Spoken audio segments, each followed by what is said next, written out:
And what I did was obviously I reviewed all the first responses to see the rating, to see the comments and so on. But once I reached about 150, 200 responses, what I did is I went through every single ticket and tried to see how I could bucket them.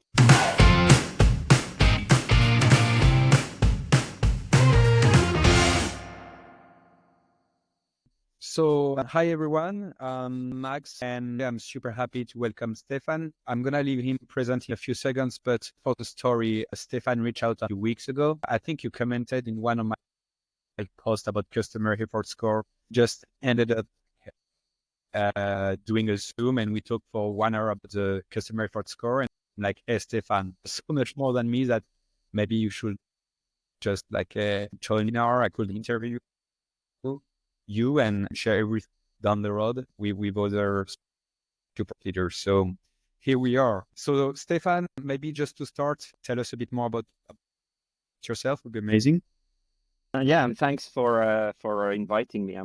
It's a great opportunity. Fit scoring has been something I came across a couple of years ago, and I think anyone who's heard me talk about it will probably think I'm actually very passionate about it. So hopefully I can relay that same sentiment. I've worked in support for 24 years in various companies, starting at Business Subjects, SAP, some Total Systems, and more recently until the end of last year at a company called Acquia. So I've done a number of roles in a number of organizations of different scales, and I've always looked for the kind of the holy grail of data or measurements. So I'm not promising you I found it, but I think I'm getting close to it. Cool. So maybe just to give a bit, review, from my point of view, regarding my effort score, and I started also to be very interested. Yes, is I'm a super lazy person, always trying to, kind of pay that attention to where I need to put my effort. I'm trying to the more with the less, and this is something that CS really helped me, in my previous role in support, and also I think it's been super underrated in terms of support metrics. So I'm super happy we're gonna dig into that. So thank you so much. So just before asking you, I have a bunch of questions for you today. I just wanted to tell you, so I think this is gonna be helpful for you guys if you work for a support team, especially for a SaaS company. And if you're trying to do two things. First, if you're trying to improve your support experience, and two, trying to prioritize what you want to work next, right? In all the time you have the head in the queue, and sometimes you just want to take a look back and so what do we need to improve? Where my team should spend time, and this is what help us really do. So yeah, Stephane, maybe just to start, trigger your interest in customer effort score. Yeah. I worked for many organizations I've mentioned before, and I've always measured customer satisfaction as an indicator, and I think all organizations measure customer satisfaction, but also I would bet that probably most organizations hit 90% customer satisfaction, and therefore you're left with a very, very small increment to improve your customer experience. Maybe you have a VP of support, or maybe a CEO or CEO saying, okay, well, how are we going to reach 91% and 92%? And the reality is it's such a small margin that it's really hard to find actionable things to improve in the way we measure performance. So that was my kind of first 2 points. And also satisfaction is, well, of course, to emotions, and across the world, satisfaction is translated differently. Sometimes customers they're satisfied, but what does that really mean in terms of things we can do to improve their experience? So I was really keen to find something that could be actionable. And if your patient, like I think like most of us are talking about CSAT. I think everyone here today at this webinar has 90% CSAT or more, 5 or 8. Like so, actually to implement like a new metric that refocus on support, it's a game changer, right? So maybe like I don't know, like to jump right into what made you think basically this was like the case you were looking for? Like why did you pick rather than other ones? I'm thinking about like or like CSAT. Well, first of all, my personal experience, I've worked with, service providers, and the difference you have when a service provider anticipates some of your needs versus maybe they ask you to do things and they put the effort on you. They ask you to call another number and so on. So I've always been aware of it, but never really thought of it as a question. And then when I was starting to drill, my aha moment was when I saw an article from Gartner talking about asset scoring and how if you, as you can see here, if you have a low effort experience, customers are more likely to repurchase or increase their spending. So what I really liked about this is it talked about their experience, but also it connected it with the, commercial aspect. And as I was discussing with my CEO at the time, I thought, oh, that's brilliant because it's not just about implementing something new, but it's also connecting it with the customer retention, revenue, securing the revenue. So I thought to gain internal buy-in as well, that was a key element to me for sure. Yeah, makes sense. And this is definitely not a webinar about like how to measure because I think this you can just Google it. But we're just gonna take like 2 minutes just to remind you guys what is a CSAT. So yes, Stefan, if you can like give 10 cents on how to measure like CSAT would be amazing. Yeah, that's I'm switching to CES, so I'll hold for now. But CSAT, you've got different ways of doing it. In my experience, the previous organization I worked in. Stefan, it's my missed CES. That's a Okay, stress CES. webinar. That We're not here no. about CSAT. So CES, it's a 5. It can be 7 boxes, whichever you prefer.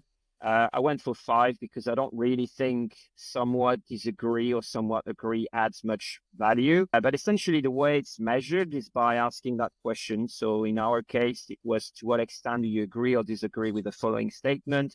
Acquia, which was my previous organization, made it easy for me to handle my issue. And the questions you want to what you want customers to feel is by agreeing or strongly agreeing.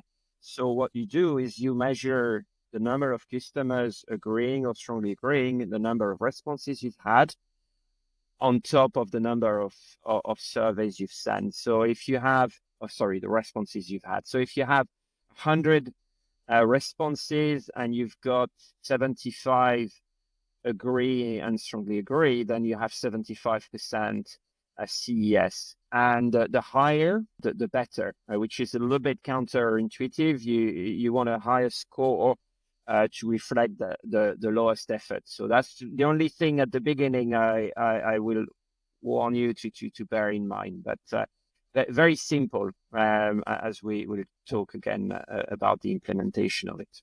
We are doing we're doing it 0 to 7 scale on the side, but as you said, like 0 to 5 more than great. I don't know if we can see here like the exact question you were asking, because like it's super important to have it like, I mean, to have the right question. I'm going to put you like down the screen the one we use. Where is it? It's just right here. So we are using like how easy was it to resolve your issue with us today, which is obviously focused on the interaction like us got as a customer with the support teams. One is yours, if you can just tell us a bit Yeah, about. fairly similar. Our statement was Acquia made it easy for me to handle my issue. So again, we talk about how easy it was, which is really the focus. And you want customers to think back on the whole experience throughout their ticket. How do I feel? Do I feel I have spent more effort or less than I expected when I raised that ticket? And obviously what you want is customer to feel like, oh, you know what, it was quicker than I thought, or actually they fixed it for me, or they sent me information that was easy for me to implement. That's really where the focus is. And what's super important, right, it's to add a second question. And I just want to pause here 1 second, because this is really where the magic is happening with CES. So can you tell us a bit more about it? And after, like the question, we add a second question. But Sorry, I didn't catch the question. so like, I mean by a second question was like, like this is the first like you ask Oh yeah. when you make EES, but like once you get the score, the main idea is to understand like why, right? Why did I have a bad score, or why did I have a high score? What it means in terms of like support processes and how you can improve your support experience, right? Yeah. Yeah, absolutely. One thing we did, and I'm actually seeing an ex-colleague of mine on the call. So hi, Rahul. We worked on those questions together. So kudos to him. One thing we did is we really wanted to have extra, maximize as much as possible that question. So whenever a customer would pick agree or strongly agree, the free text question would be, what in particular did Acquia do to make it easy for you? So we're asking them to tell us, okay, what was the thing specifically we did to help you quicker? And then we can flip the question here. What in particular required more effort on your part than you expected? And what we found is first of all, changing question, adding the CS question, increase our response rate. So that's really one thing I would say. Don't worry about changing the question and customers may not respond. Actually drive increasing response. And we found that by having this interactive text question, if you have the right tools, it will increase the number of commented responses, and you'll get even more intel on the things that your team does already well that you don't want to break, but also the things you can improve on. So that really would be my question, is try to maximize everything you can. I like the two, because on our side, we're using like, why did you give us, I don't know, like 6 out of 7, right? It's actually, I think it's way smarter to do as you do it, like to have a specific question. If you're like, I mean, if you're not from 0 to 7, 0 to 5, and for 6 and 7, something different. Yeah, sounds good. Yeah, cool. And as you said, because I like, we started like almost too fast, and I forgot the magic behind CES. It like lands in like all the negative answer. At least for me, it's basically, it gives you like a full view about like what improve to get a high CES, right? And I like to think about it like a flywheel, right? So basically, like you ask your CS question, you like the answer and specific answer, and with that you get insight for your entire teams to improve processes and to know what to focus on the next quarter, or what to build, or what. So yes, and to get back to a metric, just 1 second, like I'm thinking about, and that, do you think there is a route to crowd the place, with too many questions? Like, for example, as a customer, I don't like people to ask always like many questions. So I don't know what's your take. Yeah, that was my also my worry, and I know CSM account managers will most likely use NPS, and I know in my initial conversations with the leaders of those teams, they were like, "Are we asking another question?" So there was a bit of conversations to be had on the topic to explain the rationale, and actually, once you start showing how it's connecting with revenue and expansion and then you have the conversation. And actually, most organizations I've worked in at NPS tends to be twice a year campaign, whereas CES is a lot more transactional, so you get a lot more regular data. So they don't really overlap. There was an interesting article by the Harvard Business Review, which actually rates CES higher than NPS and CSAT in terms of customer sentiment. So that was another thing I thought, okay, that kind of all goes in the same direction, that it's the holy grail of measurement. Cool. I'm just about like apparently I'm breaking up a lot from my side. Like I'm like the connectivity is super good. So I don't know if it's like LinkedIn streaming issue or anything, but there is no way I can improve something on my side. So I guess we're gonna continue this way. Becomes bad, like anyway, we'll have like a replay, right? So I'll send you guys all the replay after, but just sorry, Stephane, just wanted to share like a few comments we received right now. Anyway, okay, cool. So how do you recommend like implementing the question? Yeah, I mean, implementing it is pretty quick, as I'll cover later. Really, if you have existing tools, perhaps investigate whether you can use it within your ticketing system. If you don't, maybe there are some other tools that your organization is using. Personally, my experience was using Gainsight, which was really practical, and also account managers, CSM, were using it for their own campaign. So it was a one-stop shop for those measurements. But otherwise, just I think it doesn't matter at the end. Yeah, no. You need to be able to ask the question to your customers. Like if you want like a free tool, you can think about Typeform. I know there is like, I think Servicat too, that does it well and implements with your Zendesk, your Intercom, your Salesforce. So yeah, guys, I think like the like in terms of tooling, just doesn't matter. It doesn't change anything. Absolutely. And Justin made a comment about CSAT or CS. I'm totally not saying you have to choose one or the other. In fact, we were using both of them. So we kept customer satisfaction and added CES. And I think it's important to keep whatever you measure so you can also track historical data, because if you have a degradation, you will see it happen, as opposed to changing the way you measure. And then you don't know if the issue is because you're changing how you ask the question or how you measure, and what good looks like. So I would totally say keep both of them for sure.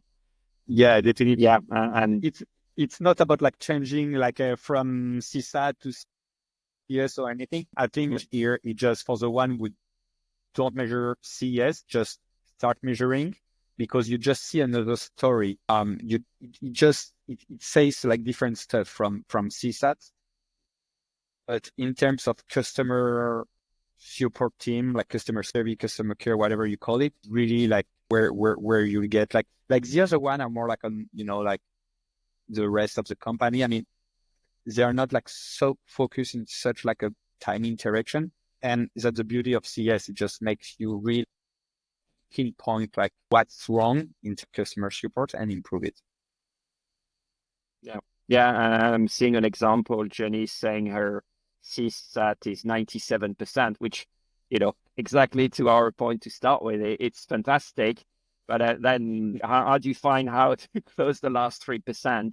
It's really hard and doesn't always give you the data. So let's go into, we've implemented CES. Now you're starting to collect your data. What I'd say is try as much as you can to keep an open mind when you get the data.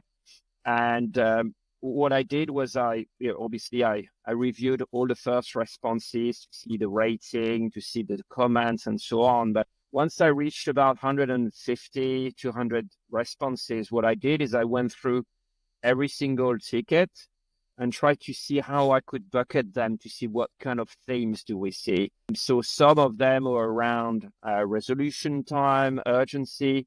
some around communication, quality, frequency, misunderstanding, product as well, which I'll come to in a minute, perhaps some feature gaps, some bugs, or maybe some of the absence of tools support would have, and the ticketing system. And you can see that the total doesn't add up to 100%. That's because for one single ticket, you could have different categories. And I didn't want to have to choose which category was the bigger one, because you could have an issue on the resolution time, but you could also have a bug. And maybe the customer comments at some stage that the ticketing system is not easy to use. I'm getting back to and here 97% like CSAT. Been talking to a bunch of support leaders, and there's something I see is SAT and CS of the time not correlated, which means you have a high CSAT but a low CES, and the other way around, high CES but a low CSAT. Yeah, they really measure like two different things, and I don't think one should substitute to the others. So Stephane, I mean, at least my way of thinking is always like, as I'm a kid, that's a bad thing, I know, but to compare myself to others and compare like metrics to the other one. So I just want to jump a bit, to the benchmark. Mm-hmm. Yeah.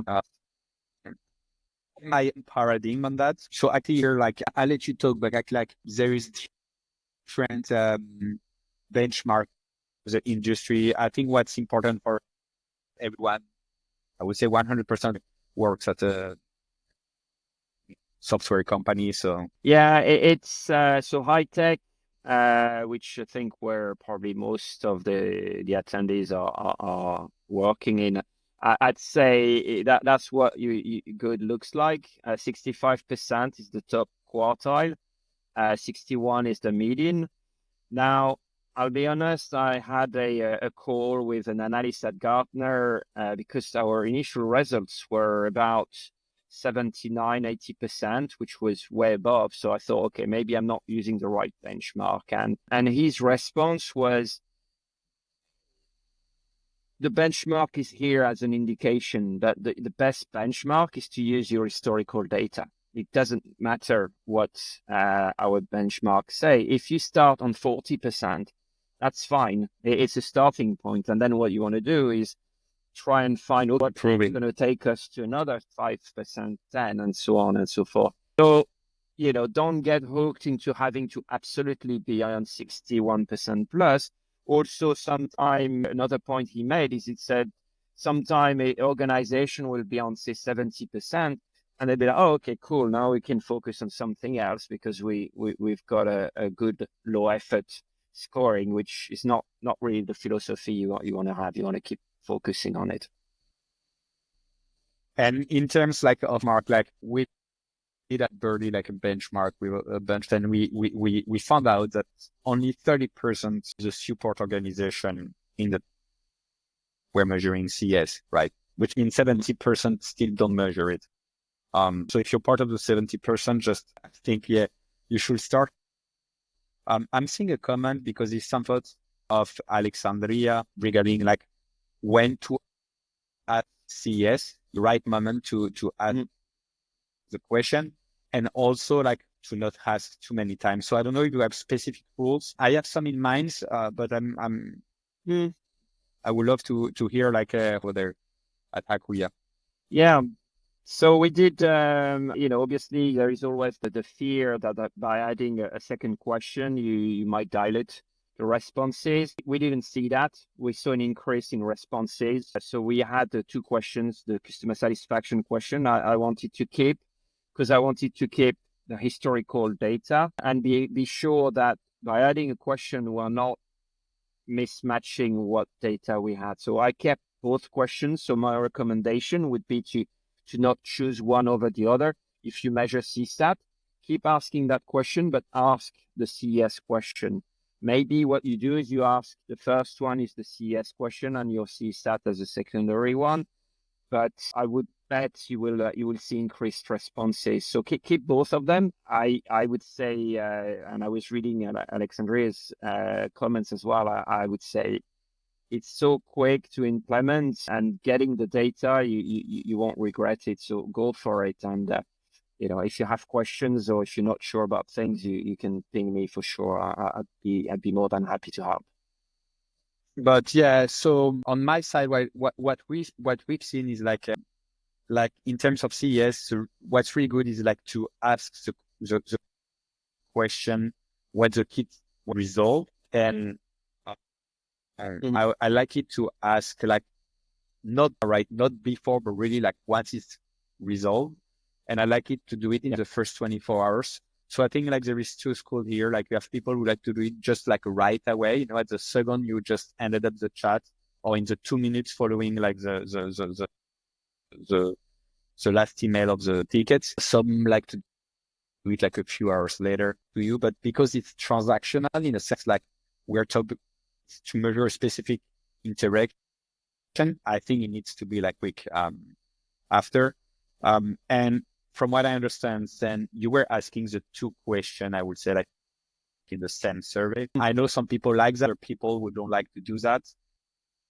And sometimes they, for example, like ask one out of two as the C after each ticket closure, and the CSAT like once, like it just like, I guess like it depends also the type of customer you have. I'm not sure there is like Yeah, a good or bad answer. definitely. And I think, Andrew was saying, that they've experienced some drop in responses. Change the order of the questions or even the visual. One peer I spoke to said, well, sometimes we even just change the background color of the question, or we change the slight wording. So it always feels fresh, and customers are more likely to so yeah, that would be my recommendation. But I think sometimes there is this sense that we don't change anything because we don't want customers to feel lost. And actually, for survey question, it's not a bad thing to add certain things like that. So Stephane, we're gonna try to finish everything in 10 minutes. Like I know people are Okay. busy. So and I want you guys to have a few minutes also to ask any question to Stephane at the end. So yeah, I saw you just share like a slide about like communication. Tell us a bit more about that, like because Yeah. go ahead, sorry. Yeah, that's okay. A little bit of like no, so I'd say like any change, communicate with your audience. It's a good thing to perhaps have a bulk of responses before you start giving some analysis of the data. So while I would definitely encourage you to speak to your team about adding a new question and why we're doing it, so the connection with the the renewal rate and the expanding revenue and the impact we can have. And then once you have a significant enough amount of data, share it with your department. Share the surprises, the first observation. You may come across, I'm sure you will come across some comments of customers that are incredibly happy about something that is really trivial, and maybe something that is frustrating customers that you didn't even know about. So sharing those elements is definitely something I would encourage.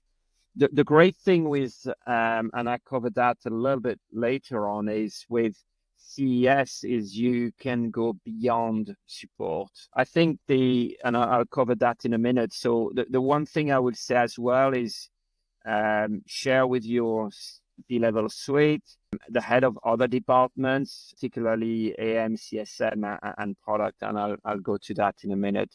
But to give you some examples of, I was gonna add, like you get us ready, like some like real example. Like so, I received a phone call minutes after submitting your tickets.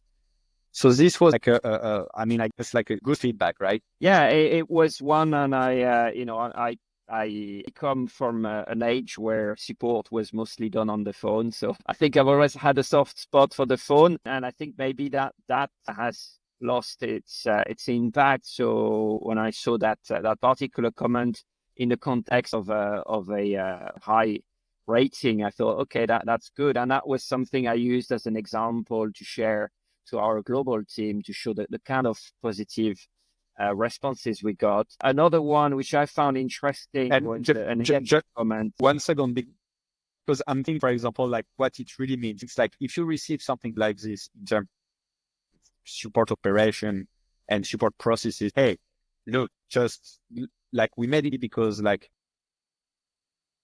we received a ticket, we've been proactive, we call the customer. So I don't know if it become a rule for the entire company, but maybe you could say like, hey, I'm going to like for my VIP customers, like, and make sure that as soon as I receive an issue, like someone grabbing the call, grabbing his phone and just calling them, get like more info, more detail. So yeah, like ring to me anywhere. Sorry, let's go to the other one, which is I want some help and not only links from the option. I love this one because I'm using a lot of product and I feel like sometimes people go back to like you ask a question and just like send you the from the help center, which I hate. Yeah, it's funny because documentation for those who live in the UK, it's like Marmite, and Marmite is a thing you know some spread, and you either love it or you hate it. And I think documentation is very much like Marmite. Some customers, I saw some very positive comments from customers saying, "Oh, thanks, you've sent documentation. It's great, it's clear, love it." And then you get comments like this. So I think, and then we had conversations with the teams on it, on how we can make sure customers don't feel like we're cutting off with a link. So we keep them busy, but we're saying, okay, here is a link for you to review. And then I want you to check in particular section X where we talk about this, because I think that's the element you want to cover. So try and frame the use of the documentation. And that was a great learning moment because it's not binary, but it really helped us to put it in the context of customer effort. Got it. Okay, cool. Makes sense. Like it, and I'm sure will be amazed as soon as you set up like yes, like to all the good idea basically like customer can have for you. Like it just like basically you're just telling customer like do the job, tell me like what I need to work, what do I need to improve, right? And just like we're coming like soon to the end, but like so you're collecting like obviously like I mean when you start getting like a data set that increase, what else can you do with it basically? Yeah, and that's the beauty of it. I think I always found that customer satisfaction, when you talk to other departments you work with, if you try to flag some pockets of issues, it felt to me at least that, you know, if you try to get another department on board, they look at you like, well, you own customer satisfaction. So it's kind of, it sounds like it's a you problem.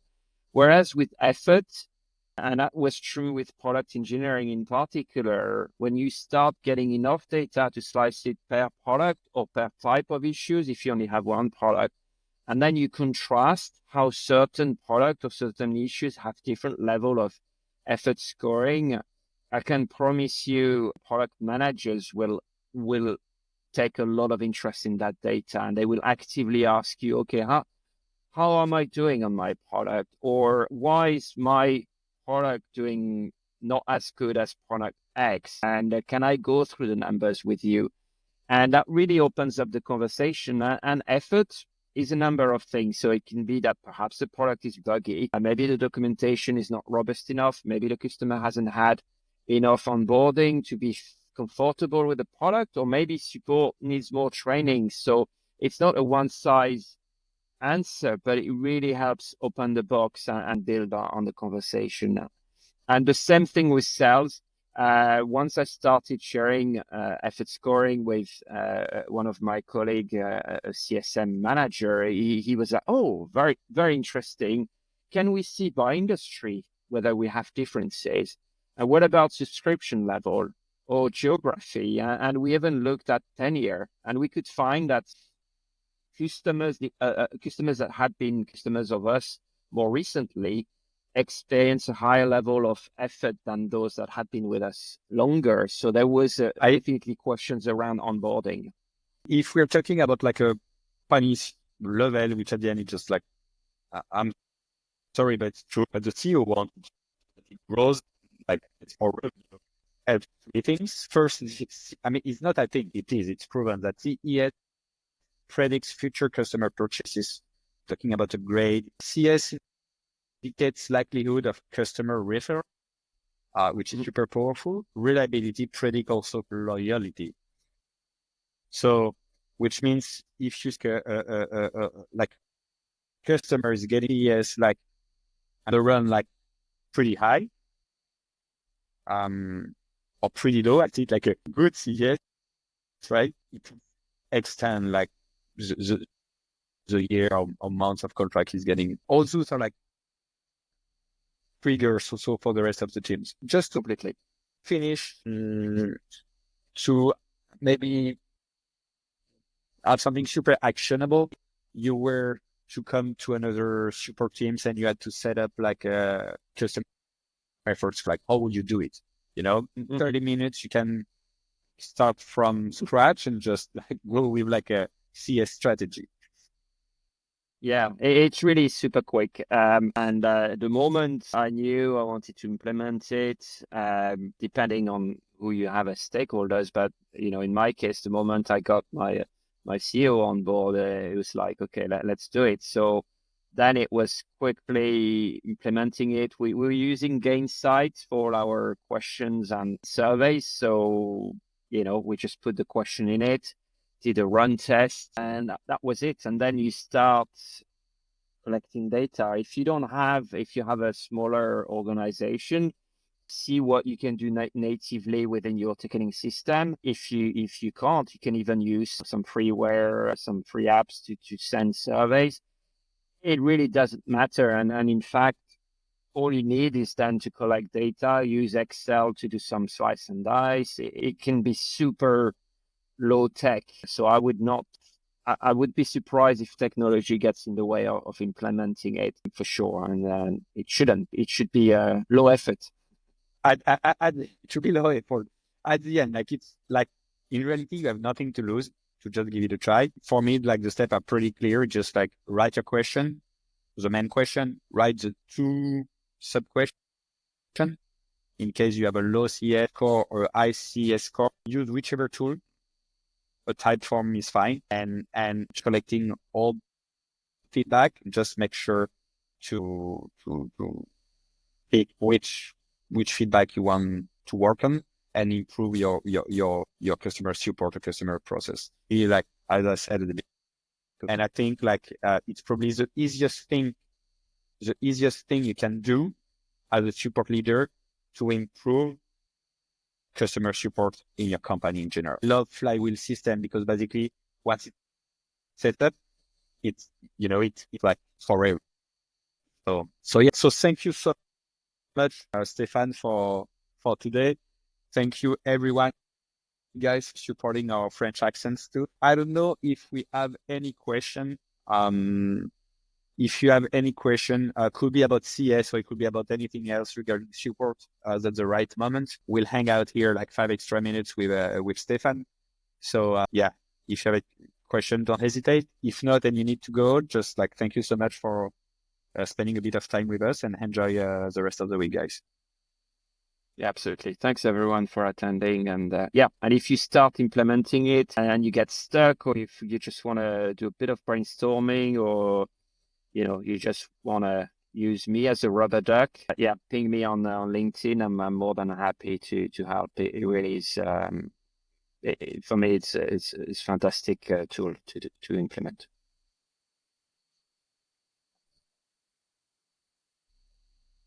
Okay, so we're gonna wait a bit. Thank you anyway, Stephane. Really appreciate that you accept my invitation.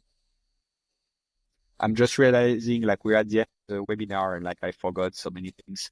I wanted to say so many things. Anyway, I'm saying like some things coming here. We get the recording first, so I'll share the recording with everyone who participated. Also I'll write like a sum up about I know about CS and you'll be free to add, Stephane, everything like you know about CS if you want to. No, and if you need the slide deck or anything, I'm more than happy to share as well. And I can see a few familiar names. So we've been more than 100 connected, so pretty great. Thank you so much, guys. So that's it for today. If you have any question about customer support, sorry, I'm sorry. It's the beginning of the week, but I'm starting to be tired. Like, don't hesitate to ping us. Have a good one. Bye bye.